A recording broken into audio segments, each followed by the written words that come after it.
For the first time ever,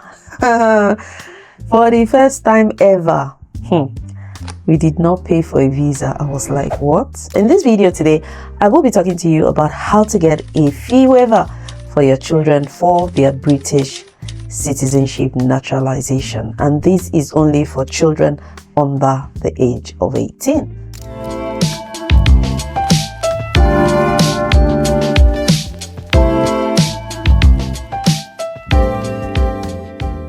Hello, welcome back to the channel. If you're new here, my name is Yemz at DDG. I've lived in the UK for more than a decade. I first moved to the UK to study my MSc, then my PhD, and then by God's grace, I was eligible for the Global Talent Visa. And after 2 years of getting this visa, I applied for my indefinite leave to remain. And this meant that our children were eligible for British citizenship. If your children were born in the UK, after you get your indefinite leave to remain, they will automatically be eligible for British citizenship, which, they are offered a British Citizenship Naturalization certificate. Isn't that so wonderful that, after the hard work, you've put in, your children just get naturalized, but they have to be born in the UK. If you have any children that have come with you from abroad or are your dependents, which means, they are on your visa as dependents, when you get your indefinite leave to remain, you need to check that at the time you are getting your indefinite leave to remain, they are eligible, of course. But if they are not, they have to, go through the route of indefinite leave to remain, or they have their own path as dependents. In this video today, I will be talking to you about how to get a fee waiver for your children for their British citizenship naturalization, and this is only for children under the age of 18.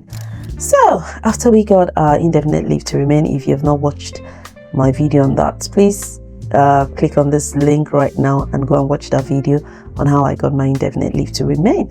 So after we got our indefinite leave to remain, we have to pay 1,214 is the cost at the moment. Or I said when we got it, it was probably 8,050 thereabouts. So because our children were born in the UK, it just meant that they are automatically eligible for citizenship naturalization. So we thought, okay, why not? We heard about this fee waiver of a thing and we're like, whoops, we really don't have the money at that time, so maybe we will be eligible for this. We will need to check. So we checked the guidance, which is the most important document. You can find that on the gov.uk website. I'll put the link in the description section so you can go and check it out. So the fee waiver has an entire guidance which tells you everything you will be providing for this application for your children to be eligible and all that it entails, basically. So my husband and I sat down and read this guidance and we thought, oh, okay, we might be eligible, in this season of our life when we did not have so much. So yeah, after reading the guidance, we thought, okay, we're ready for this. So we put our bank statement together. We had to write, a breakdown of our household income. So what's a fee waiver? Basically, a fee waiver is made available for children under the age of 18 where they do not pay for their British citizenship naturalization.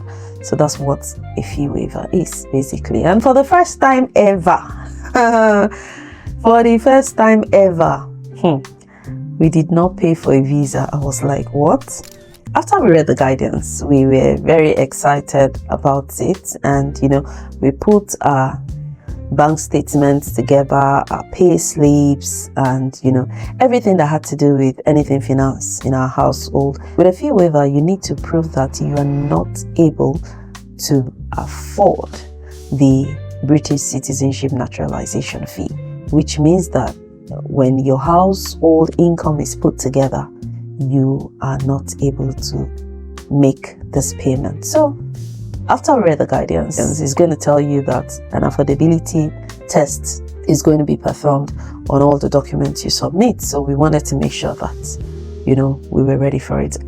And like I always say, this country, you don't need to lie about anything. You don't need to do any illegal things.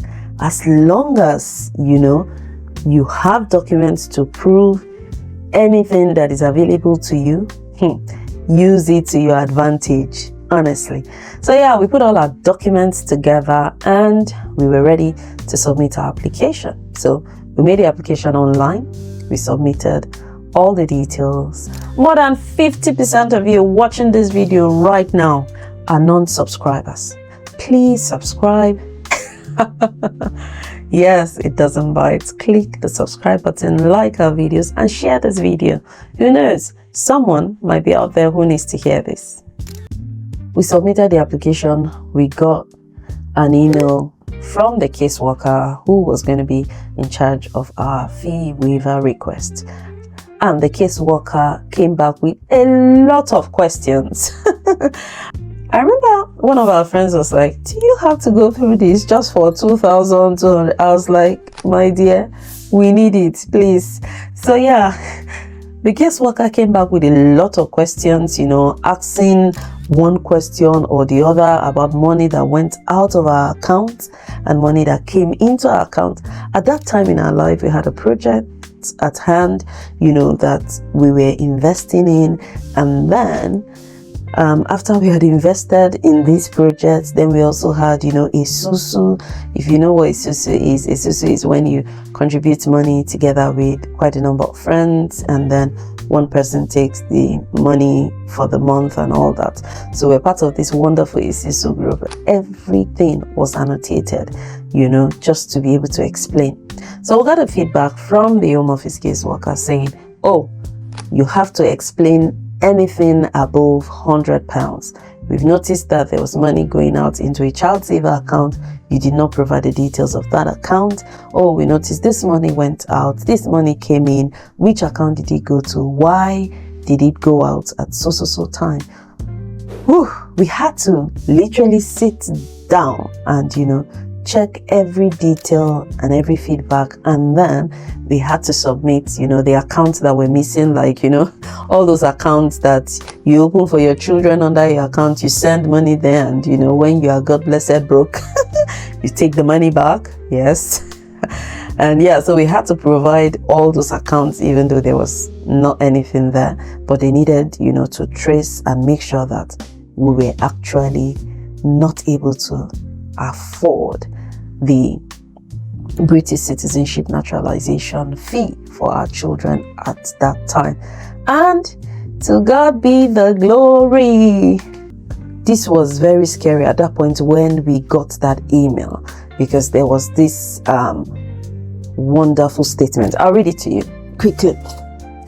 So after the caseworker got it, the caseworker sent a very strong message that said all statements provided should be annotated, providing an explanation for each transaction, incoming or outgoing of £100 or more, detailing to whom it was made, received, all correspondence should be clear and eligible. Bank statement should be addressed to the owner of the account on the official headed paper. Make this a PDF. If you hold any further bank savings, make sure you send it. So when we got that, we're like, wow. And then there was this statement that was bold. That statement was, if we discover further uncleared financial accounts where the required financial statements have not been provided, despite the acknowledgement of the information outlined above, then your application will be rejected. We're like, what? Our application will not be rejected in the name of Jesus.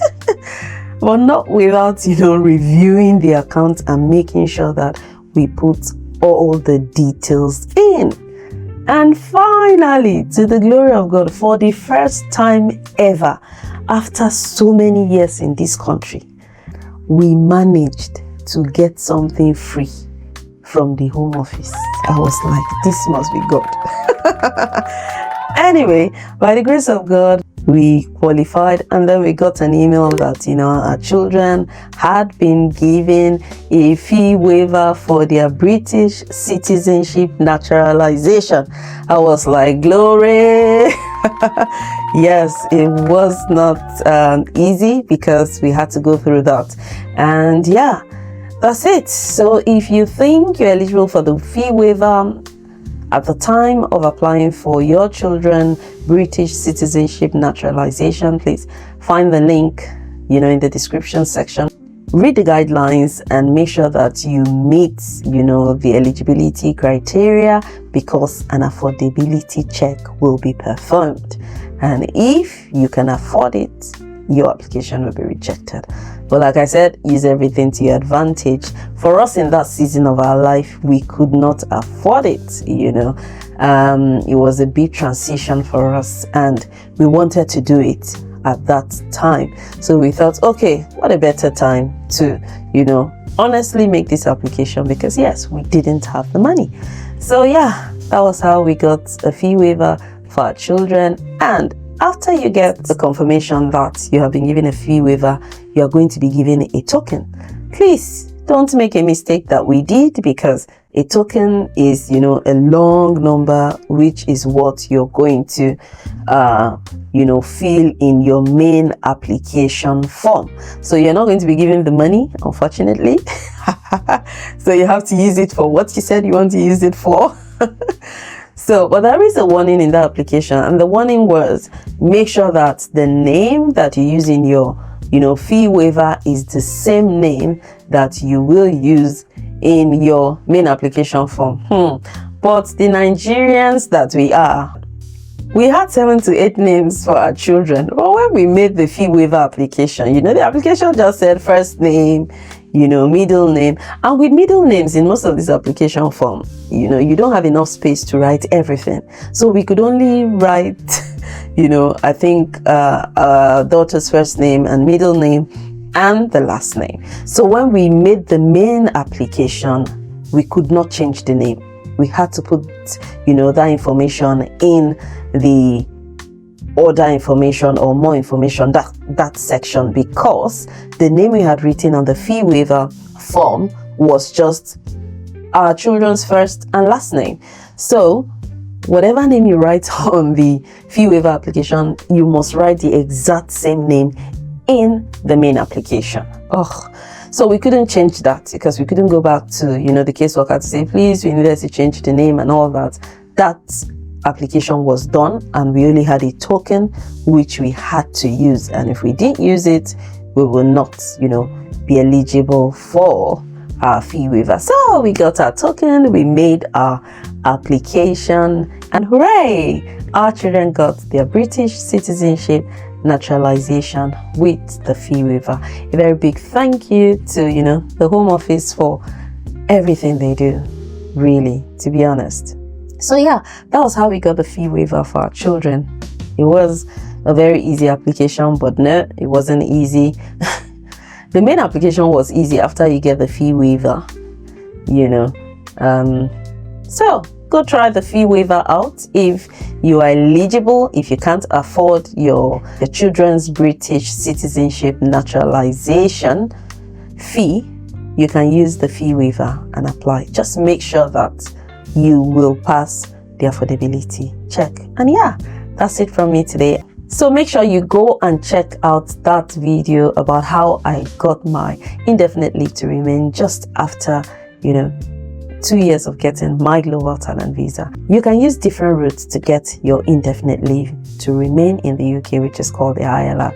I use the global talent visa route, so go and check that video out. Check out our other videos about life in the UK, about support for your immigrant children, about childcare. We've got everything in this channel. On this channel, we talk about faith, life in the UK, and we interview different immigrants on their personal journeys in the UK. So go check out all our videos, and I am going to be making a video about the different routes by which you can get your indefinite leave to remain. And if your children were born here, they become automatic British citizens as soon as you get your ILR.